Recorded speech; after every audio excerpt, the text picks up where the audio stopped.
En ce début d'été 1940, les victoires allemandes en Europe de l'Ouest inspirent d'autres dictateurs.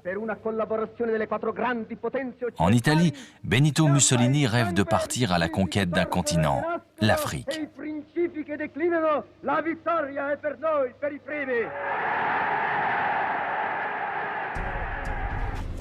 Le Duce veut reconstituer l'Empire romain, étendre les frontières de son pays, transformer la Méditerranée en mer italienne et retrouver la Mare Nostrum des Césars de la Rome antique.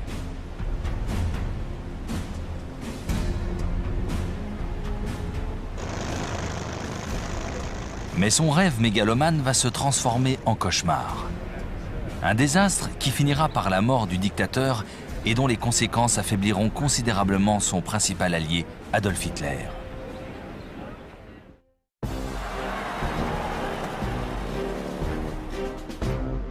Au début de la guerre, l'Italie contrôle pourtant la Libye et l'Abyssinie, l'actuelle Éthiopie. La stratégie de Mussolini est simple: agrandir la zone contrôlée par les Italiens en s'emparant de l'Égypte et du Soudan, jusqu'alors britannique. La future campagne devrait être un parcours de santé. Les forces italiennes dans la région sont 5 fois plus nombreuses que leurs adversaires.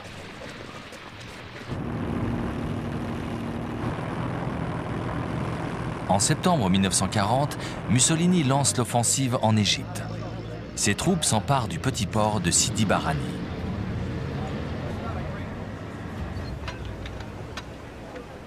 Une fois la ville prise, elle s'y retranche.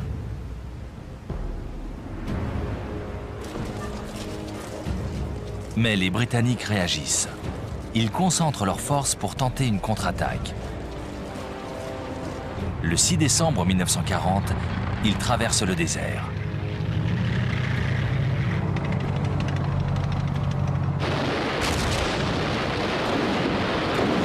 Quatre jours plus tard, ils bousculent les défenses italiennes.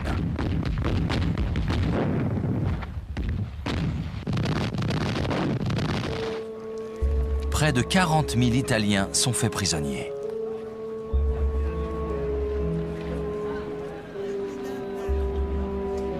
Cette défaite révèle déjà les faiblesses des soldats fascistes.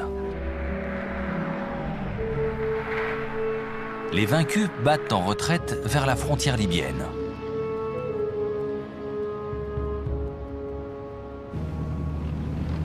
Les Britanniques sont sur leurs talons.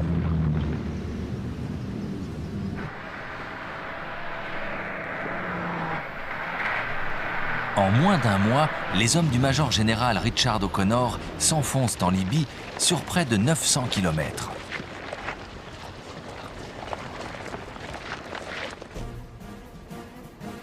Ils marquent une pause en se retranchant dans la ville côtière d'El Agheila.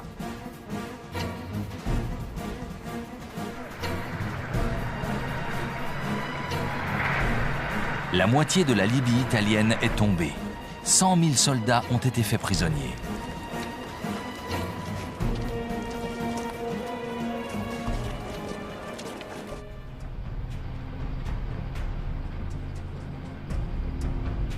Dans le même temps, les forces britanniques entrent en Abyssinie.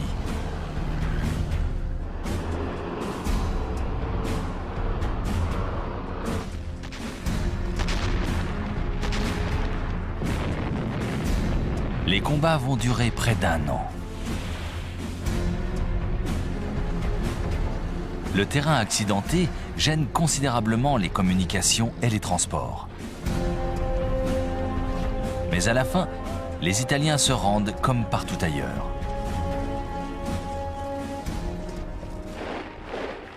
Il n'y a pas qu'en Afrique où la situation est préoccupante. Mussolini accumule les échecs, obligeant bientôt l'Allemagne à sortir du bois.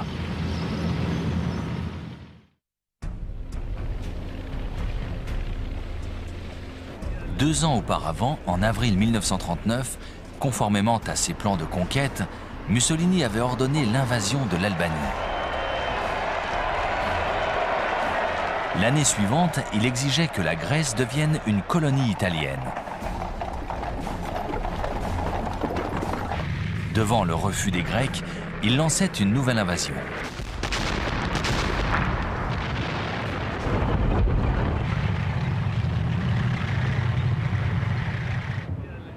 Les Italiens étaient 2 fois plus nombreux, mais l'armée grecque réussit pourtant à contenir leur offensive.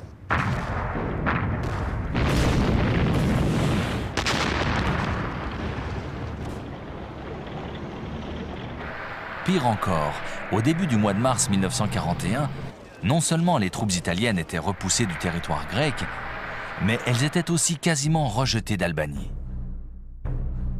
Le Premier ministre britannique Winston Churchill avait promis aux Grecs de les aider.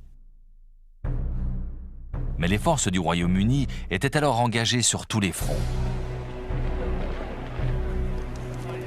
Fortes de leur succès en Afrique du Nord, des unités britanniques stationnées en Libye reçoivent l'ordre d'embarquer. Destination, l'Albanie.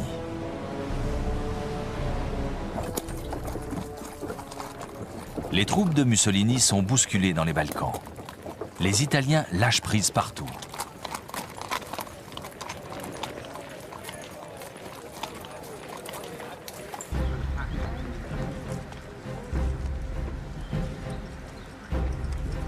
Hitler est devant un dilemme. Aider Mussolini en détournant certaines de ses forces ou l'abandonner à son triste sort.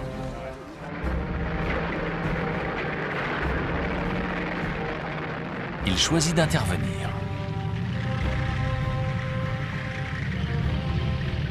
En avril 1941, près d'1 demi-million d'hommes pénètrent en Yougoslavie, puis en Grèce.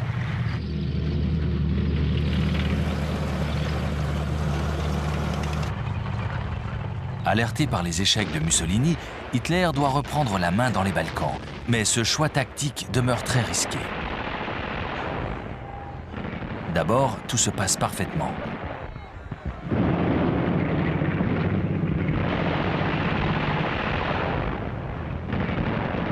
Malgré l'aide britannique, les Grecs sont incapables de résister à l'offensive allemande.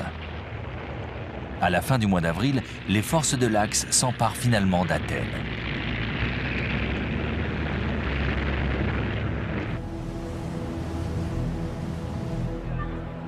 Sous le contrôle des Anglais, 30 000 hommes sont évacués vers la Crète.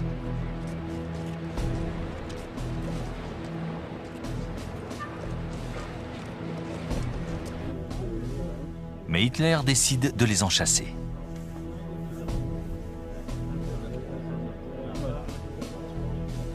Il dispose de 22 000 hommes, des parachutistes et des troupes d'assaut transportées en planeur. Cette force sera soutenue par 150 chasseurs bombardiers Stuka. Le 20 mai à l'aube, l'invasion débute.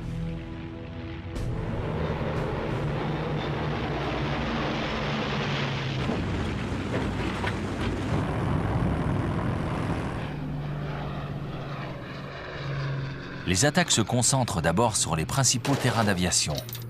Les Alliés sont soumis à rude épreuve.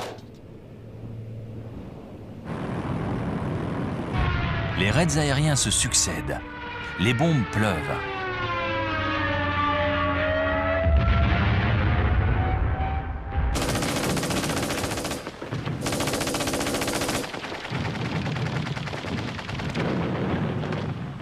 Bientôt, toutes les pistes d'atterrissage tombent aux mains des Allemands, qui y amènent aussitôt des renforts. Les Alliés sont repoussés sans cesse.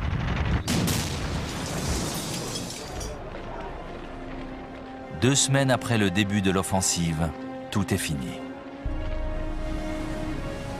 15 000 soldats alliés ont été évacués.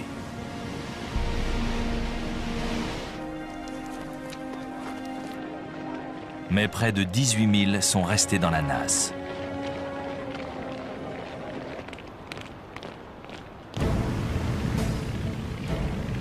Les forces de l'Axe contrôlent maintenant la plus grande partie de la Méditerranée. Elles coupent surtout la plupart des voies de ravitaillement à destination de l'Afrique du Nord. Hitler semble avoir gagné son pari.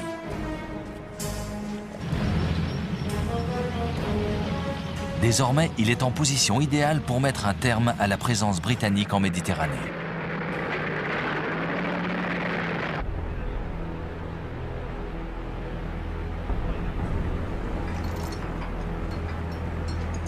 En février 1941, un jeune général allemand débarque dans le port libyen de Tripoli.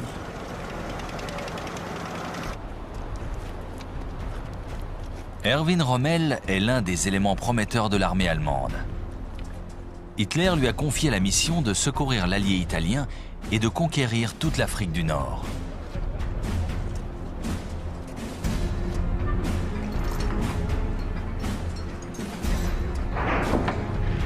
Les premières unités de l'Afrika Korps suivent de près leur commandant. 16 000 hommes et près d'1 millier de chars, tous prélevés sur le front européen.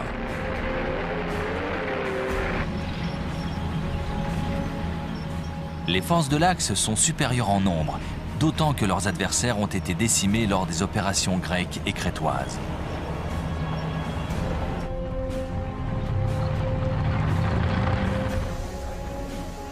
Rommel monte à l'assaut de leur position à El Agheila et passe à l'attaque.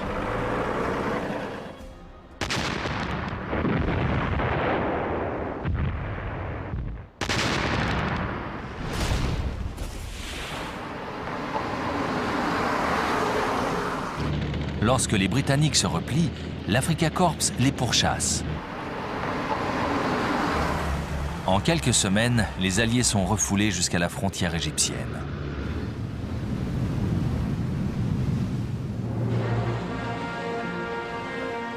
Lors de la retraite, une division australienne a même été piégée dans le port libyen de Tobrouk.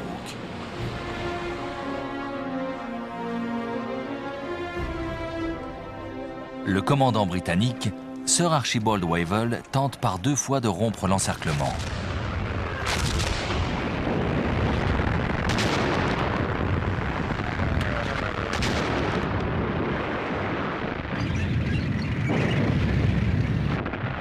Et par 2 fois, les troupes de Rommel, solidement retranchées, repoussent les assauts. Les canons allemands écrasent les positions ennemies.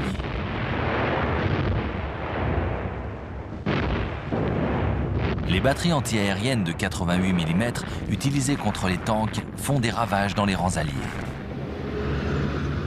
Rommel, profitant du terrain dégagé, fait manœuvrer ses chars d'assaut comme à la parade. Il applique la tactique qui deviendra sa marque de fabrique. Déborder son adversaire et attaquer ses flancs sans répit.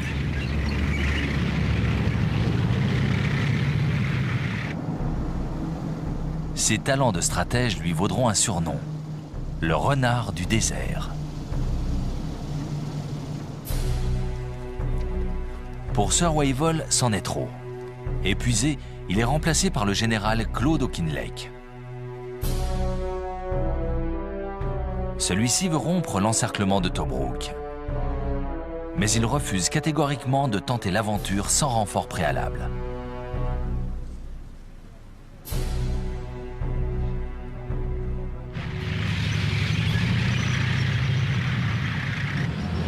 Le 18 novembre 1941, il peut enfin lancer son assaut.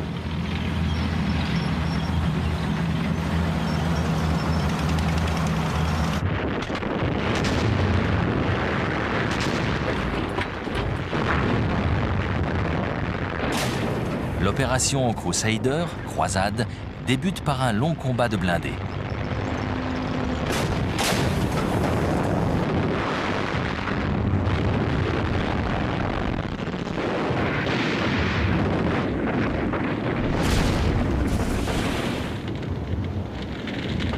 Une fois de plus, les chars d'assaut britanniques subissent de lourdes pertes.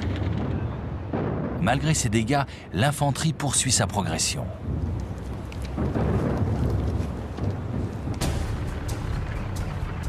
Après 1 mois de combats acharnés, Rommel bat en retraite. Tobrouk n'est plus assiégé. Les forces de l'Axe se replient le long de la côte et retournent finalement à leur point de départ, El Agheila.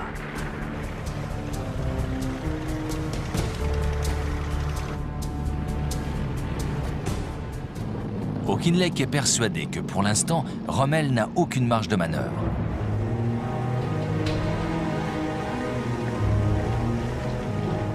Il décide de disperser ses unités le long de la côte et de les laisser se reposer.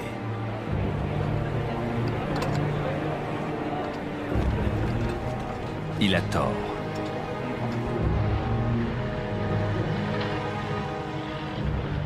2 mois plus tard, en janvier 1942, l'Afrika Korps repart à l'attaque.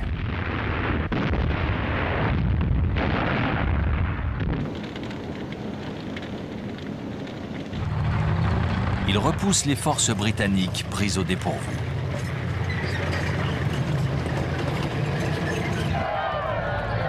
Elles refluent le long de la côte.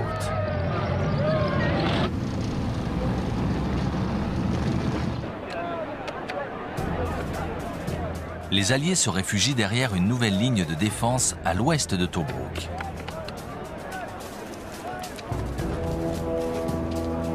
Ils se retranchent dans une série de fortifications bientôt surnommée la ligne Gazala.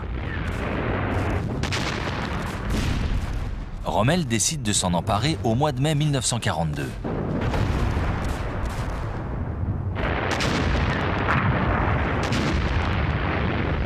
Une fois de plus, il lance ses blindés pour encercler les forces britanniques lors d'un ample mouvement de débordement. Ces chars surgissent derrière les positions ennemies. Mais cette fois, ses adversaires réagissent. Ils tentent à leur tour de déborder le flanc allemand.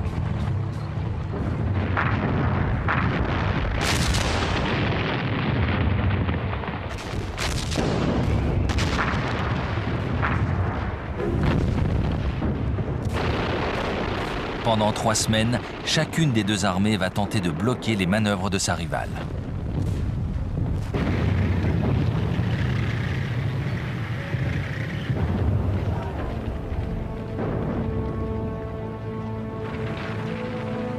Les Britanniques sont près de rompre le combat.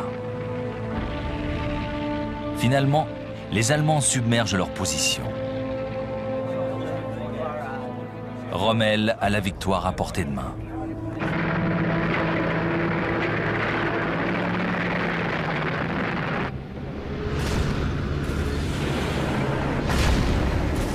La retraite risque de se transformer en déroute. Auchinleck décide finalement de faire face. Ses troupes s'enterrent dans le village égyptien d'El Alamein. Son aile sud prend position dans la dépression de Katara, une zone impraticable pour les chars d'assaut.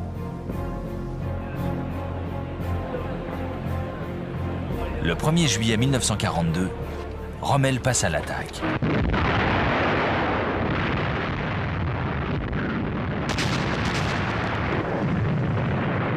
Mais cette fois, les défenses tiennent bon.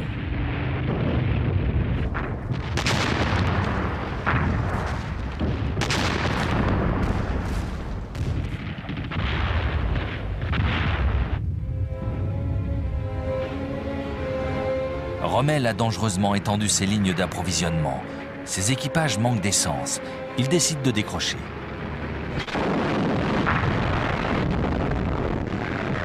Mais Auchinleck s'attend à une contre-attaque. Jusqu'à la fin du mois de juillet, les deux adversaires se jettent l'un sur l'autre, comme deux boxeurs à bout de force.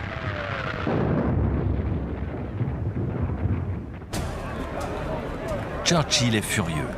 L'armée britannique s'enlise. Il veut des résultats.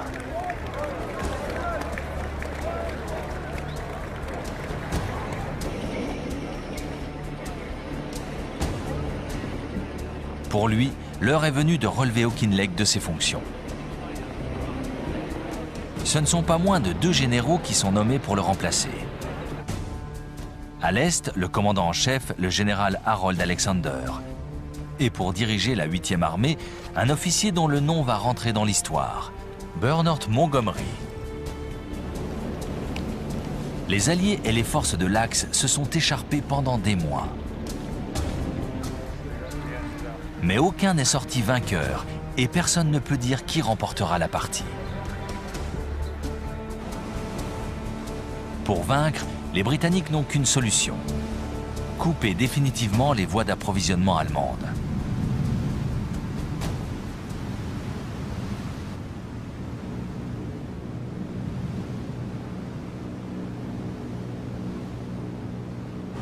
Dans les premiers mois de la guerre, les Alliés dominaient la Méditerranée.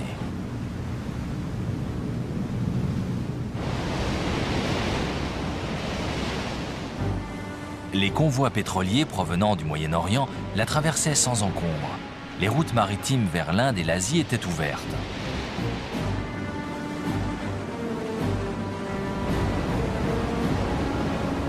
Jusqu'à l'entrée en guerre de l'Italie, dont la flotte moderne allait bouleverser la donne.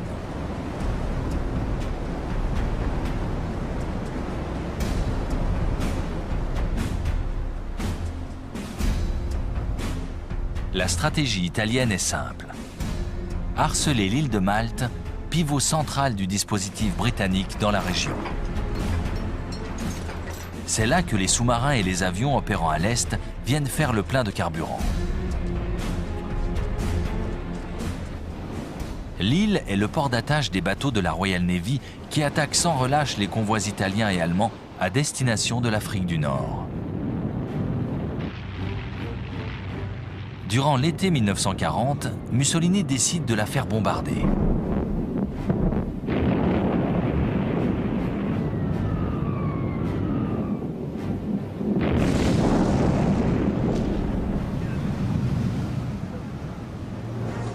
C'est le début de 2 longues années de raids dont la population civile sera la première victime.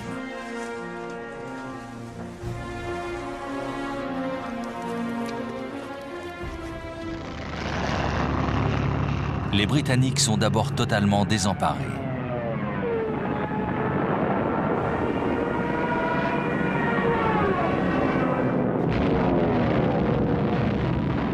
Ils ne disposent d'aucun avion pour défendre leur espace aérien.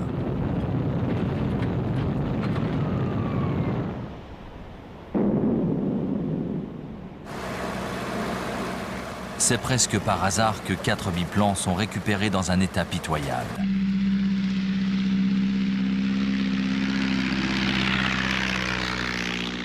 Ils sont assemblés à la hâte.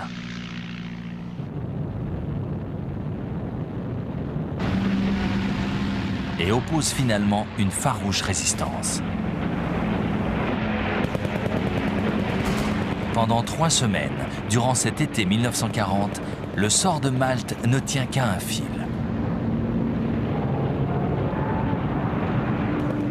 Finalement, des escadrons de chasseurs viennent en renfort. Ils repoussent les bombardiers italiens. Mais jusqu'à quand ?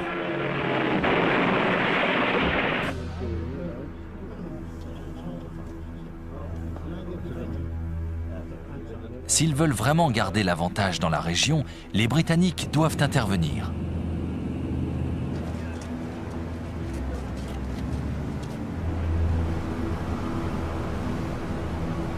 Ils vont monter 2 opérations pour mettre KO la marine de guerre italienne.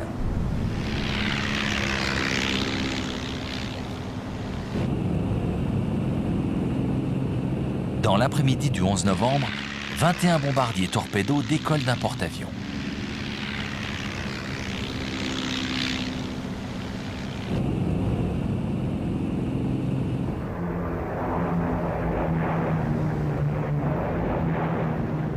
Leur objectif, la flotte ennemie ancrée dans la baie de Tarente.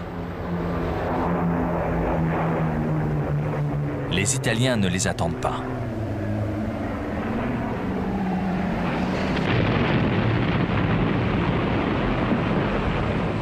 Après le raid, 3 des 6 navires de guerre italiens sont hors service. 4 mois plus tard, les Britanniques frappent à nouveau. La flotte italienne est surprise sans défense au large de la Grèce.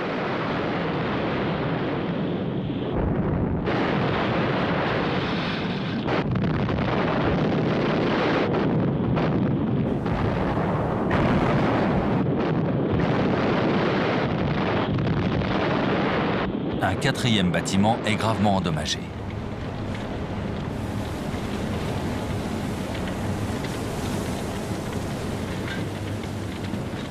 Pour Mussolini, c'est la fin d'un rêve. Il ne rivalisera plus avec la flotte du Royaume-Uni en Méditerranée. Ces événements ont aussi de l'importance pour Hitler. Il paraît désormais évident que le Führer va devoir compenser les insuffisances de son allié italien dans la région. Les voies d'approvisionnement vers l'Afrique du Nord sont de plus en plus menacées. Les Allemands décident d'intervenir.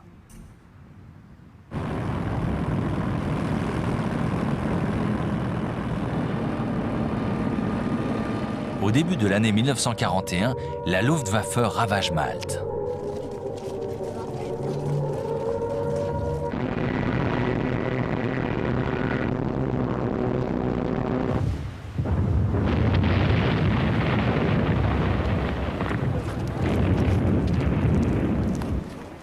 L'île est la proie des bombes.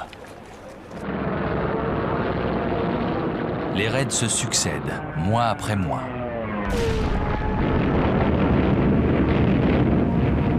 La garnison s'accroche.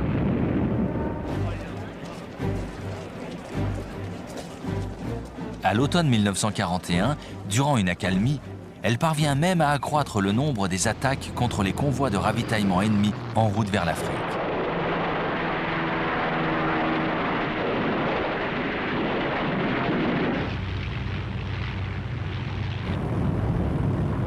La Luftwaffe intensifie alors ses opérations.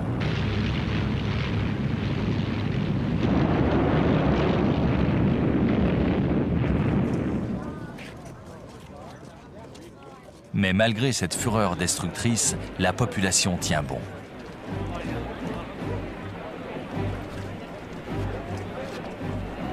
Quatre mois de bombardements dévastateurs. L'héroïsme et le sacrifice insensé des civils maltais vont rentrer dans l'histoire.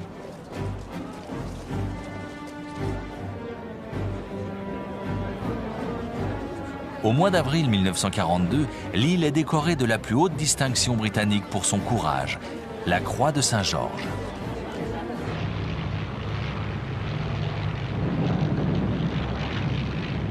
Malgré les distinctions et les honneurs, les réserves de vivres et les munitions s'amenuisent.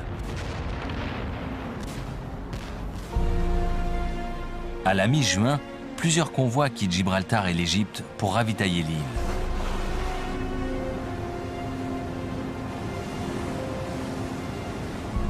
Mais les Allemands sont à l'affût.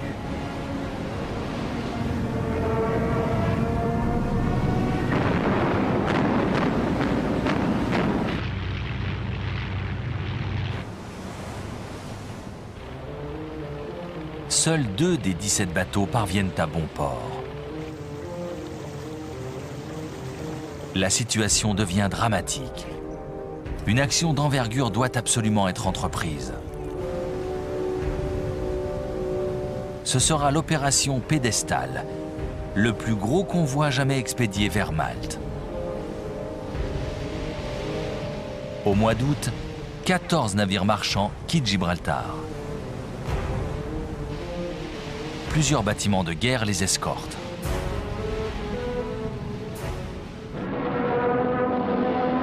Mais la flotte allemande ne compte pas les laisser passer.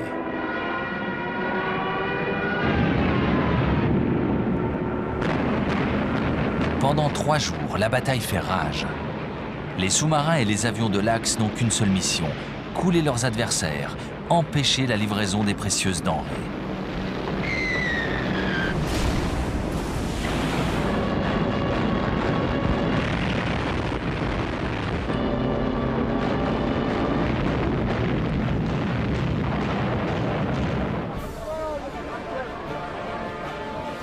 Pourtant, le 4e jour, 5 ravitailleurs parviennent à Malte.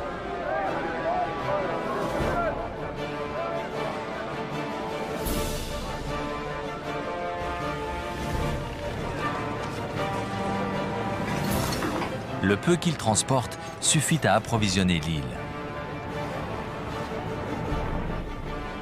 Malte est sauvée. Ces avions vont pouvoir continuer de harceler les convois de l'Axe en route vers l'Afrique du Nord.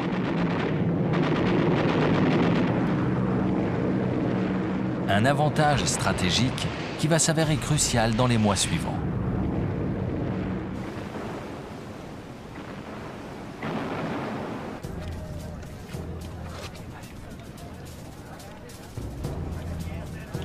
Churchill est excédé par la résistance de Rommel en Afrique du Nord.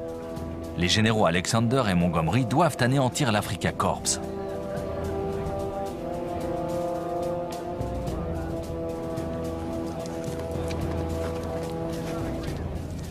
La partie va se jouer à un petit détail.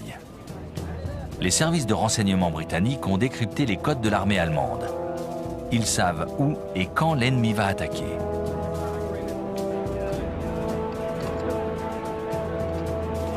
Le renard du désert n'est plus imprévisible. Montgomery va parer ses mouvements de débordement en fortifiant la crête d'Al-Amalfa, au sud-est d'El Alamein. C'est là que l'élan des forces de l'Axe devra être brisé.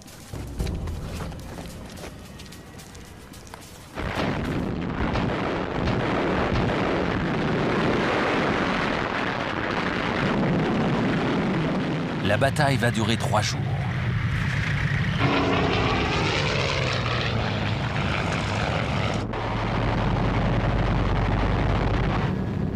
Mais cette fois, les unités terrestres alliées sont soutenues par l'aviation. La Royal Air Force fait des ravages dans les compagnies de chars allemands.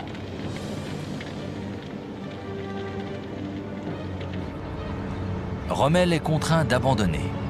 Ses blindés n'ont plus d'essence, ils battent en retraite.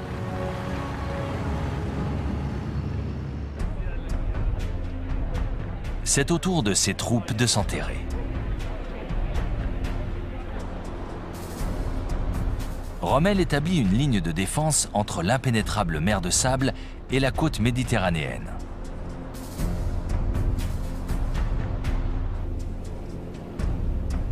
Son artillerie est placée en batterie derrière de vastes champs de mines.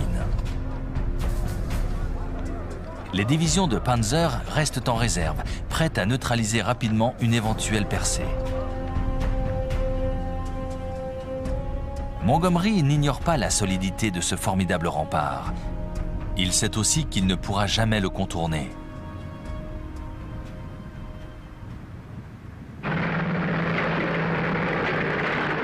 Il n'a qu'une solution, enfoncer le centre des défenses de l'Axe.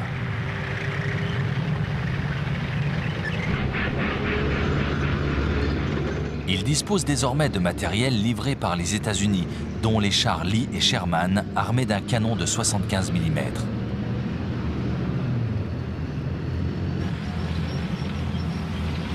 Les Alliés possèdent enfin des engins capables de faire taire la puissance de feu allemande.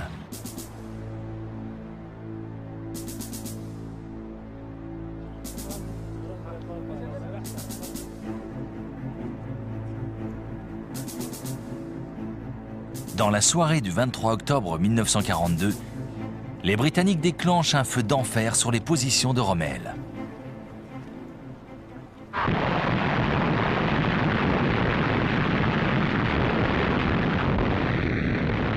La bataille d'El Alamein vient de commencer.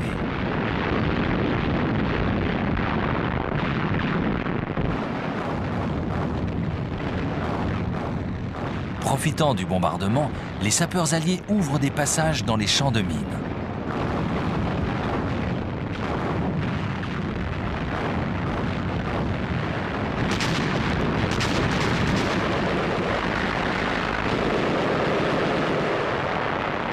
Les soldats britanniques, australiens, néo-zélandais et africains du Sud se battent pour faire une brèche dans les défenses de l'Axe.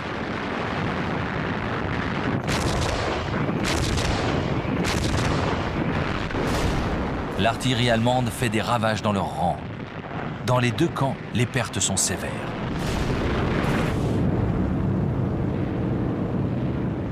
Les chasseurs bombardiers de la Royal Air Force harcèlent les forces de Rommel.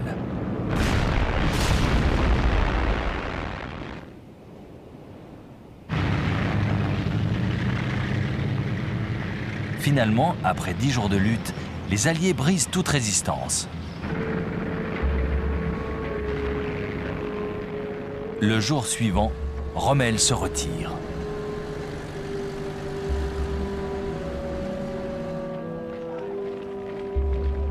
La première grande défaite allemande se dessine peu à peu.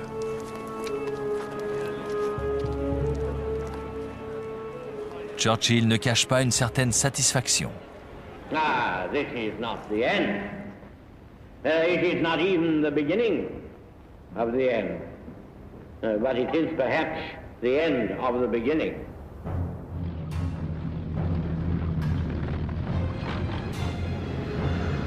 Pendant 2 mois et demi, manœuvrant le long de la côte méditerranéenne, Montgomery repousse son adversaire vers l'ouest, vers la Tunisie.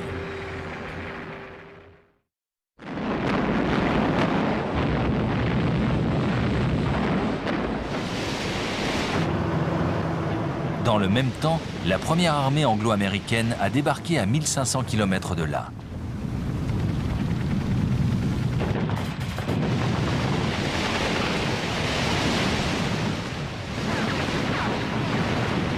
L'opération Torche lui permet de prendre pied au Maroc et en Algérie, alors possession française. Ce corps expéditionnaire va bientôt se mettre en marche vers la Tunisie.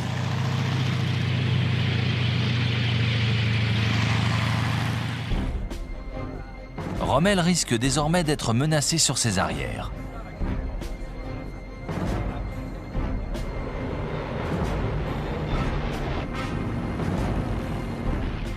Il compte sur les renforts venus d'Europe pour consolider ses positions et résister à l'écrasement.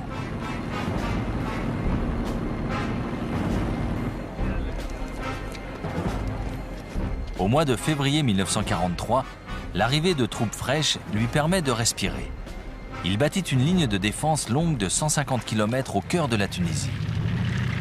De là, le renard du désert va lancer ses blindés sur son adversaire, le général Montgomery. Mais Monty, comme le surnomment affectueusement ses hommes, sait exactement ce qu'il attend. Tous les messages cryptés allemands arrivent dans ses mains déchiffrés.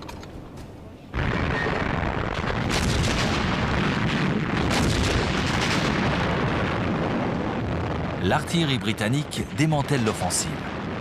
Les Panzers sont cloués sur place. C'est la dernière bataille de Rommel en Afrique du Nord.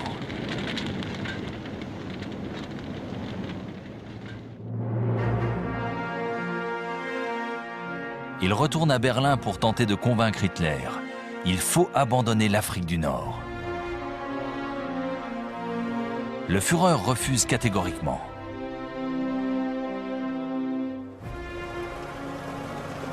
Il commet une grave erreur.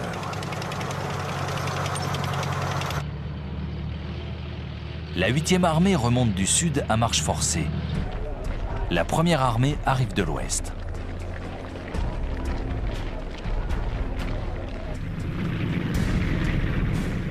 Le 7 mai, les troupes américaines prennent le port de Bizerte.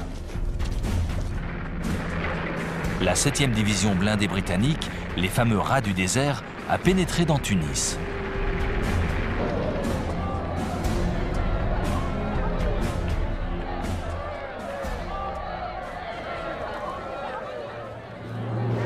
La tenaille se referme. Les troupes de l'Axe sont piégées.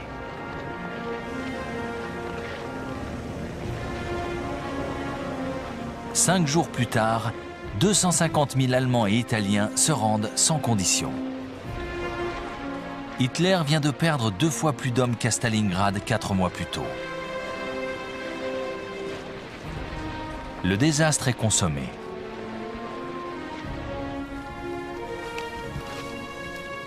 Le jour suivant, le commandant en chef des forces britanniques sur le théâtre des opérations, le général Harold Alexander, écrit à Winston Churchill « Monsieur, il est de mon devoir de vous rendre compte que l'ennemi a cessé toute résistance. Les rivages de l'Afrique du Nord sont entre nos mains. »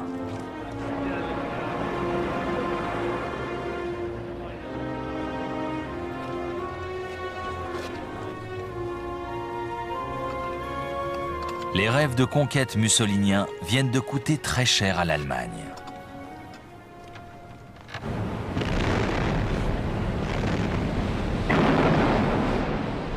Cette défaite en terre africaine va avoir bien d'autres conséquences.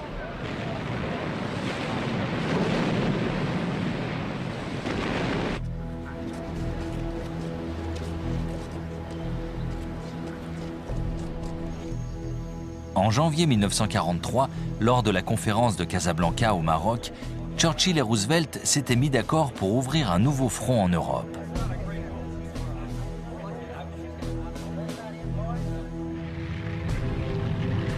Le meilleur endroit semblait l'Italie, sérieusement fragilisée par ses échecs militaires en Afrique. Restait à savoir où les troupes devaient débarquer. En Sardaigne ou en Sicile?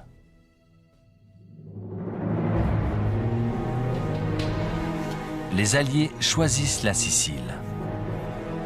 Mais pour diminuer les risques, ils décident de tromper les Allemands sur leurs véritables intentions en créant une diversion. L'opération Mincemeat, littéralement chair à pâté, est lancée. Un cadavre portant de faux documents secrets est abandonné au large de l'Espagne. Une fois le corps repêché, au mois de mai 1943, les Allemands sont persuadés que les Alliés vont envahir la Sardaigne.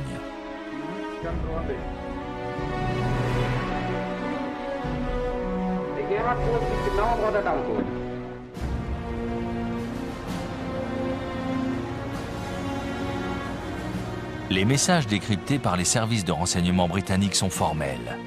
Les Allemands ont été bernés.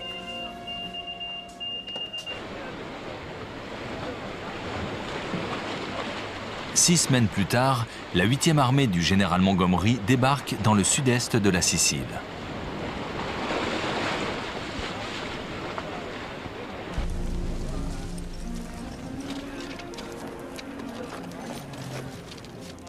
Les Italiens n'opposent qu'une très faible résistance.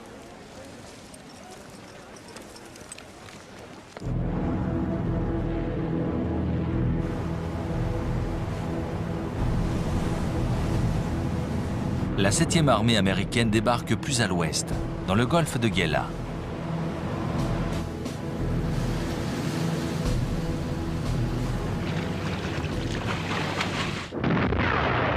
Une fois de plus, l'armée italienne se débande.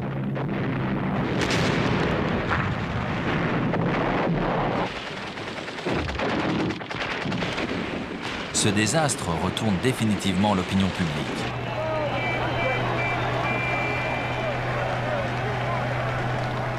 Mussolini est renversé par un soulèvement populaire. En secret, le nouveau gouvernement négocie aussitôt les conditions d'un armistice.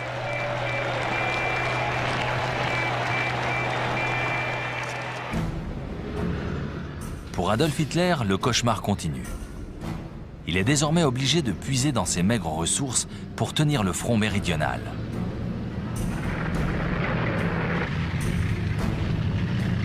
Il ordonne à ses officiers de résister malgré la défection du gouvernement italien.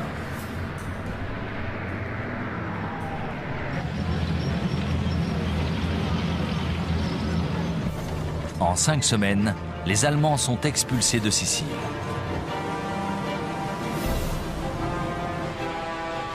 Les Alliés débarquent sur le continent et progressent à l'intérieur des terres.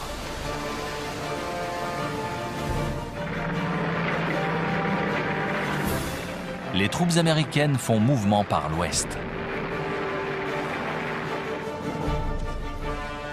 Les Britanniques suivent la route de l'Est.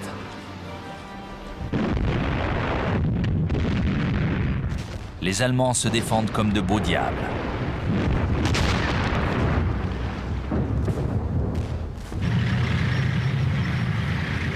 Malgré cela, Naples est prise le 1er octobre 1943.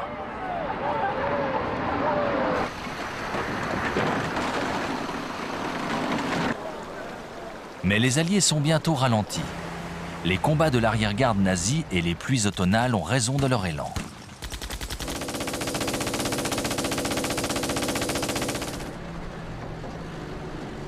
Ce n'est qu'à la fin du mois de novembre qu'ils atteignent la ligne Gustave, un ensemble de fortifications qui leur barre la route du Nord.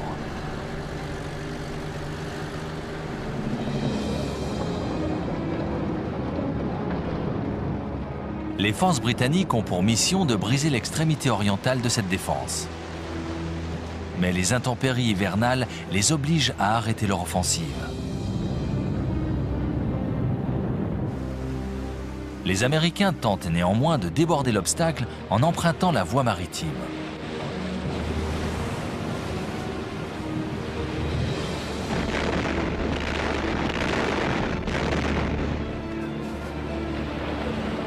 Le 22 janvier 1944, ils débarquent à Anzio, à 90 km derrière la ligne Gustave.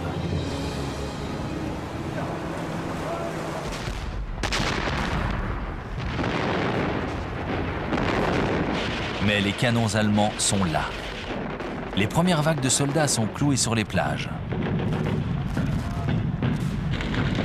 Pendant un instant, l'état-major envisage de faire réembarquer les troupes. Durant l'hiver et une partie du printemps 1944, les Américains vont rester piégés à Anzio.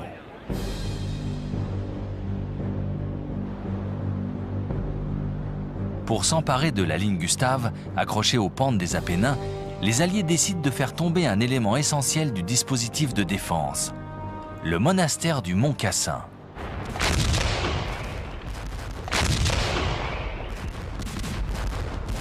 Une première série d'assauts lancés pendant le printemps est repoussée.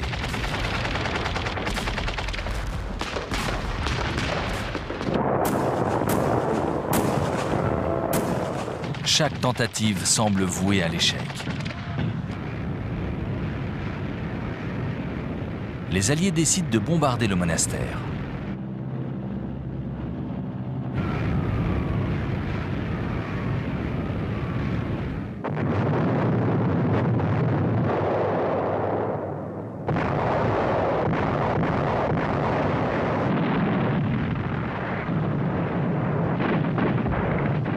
Mais les Allemands se retranchent dans l'enchevêtrement des ruines.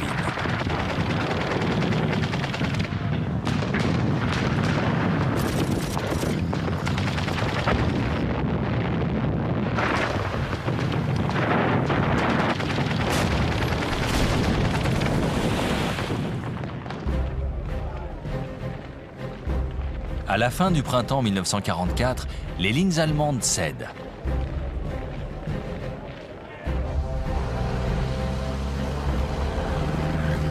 Dans le même temps, les Américains s'extirpent du bourbier d'Anzio.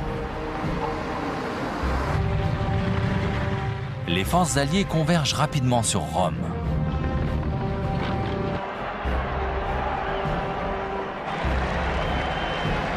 La capitale italienne est libérée le 4 juin 1944.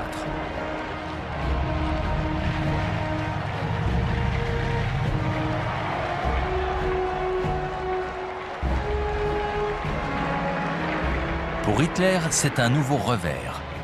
Il est à deux doigts de perdre l'Italie.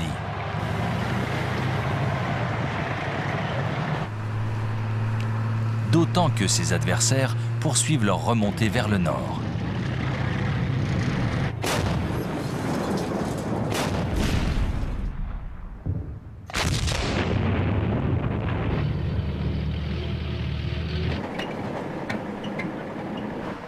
Les troupes nazies n'ont plus qu'une solution, se retrancher derrière la ligne gothique à quelques kilomètres au nord de Florence.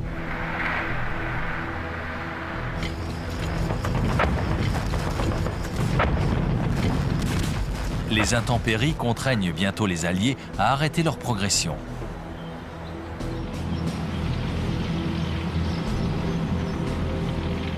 Les adversaires se font face jusqu'au printemps 1945, date à laquelle l'Italie tombe définitivement.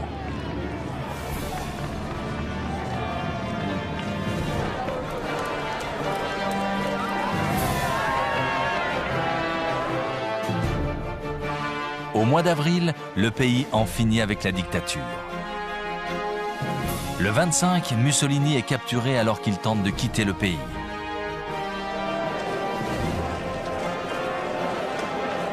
Fusillé par ses partisans le 28, son corps est exposé à la foule dans le centre de Milan. Ses choix politiques ont mené sa nation au bord du gouffre. La chute du fascisme italien laisse Hitler complètement seul. L'armée allemande est au bord de la rupture. Elle ne dispose plus d'aucune réserve. Ses unités battent en retraite sur presque tous les fronts.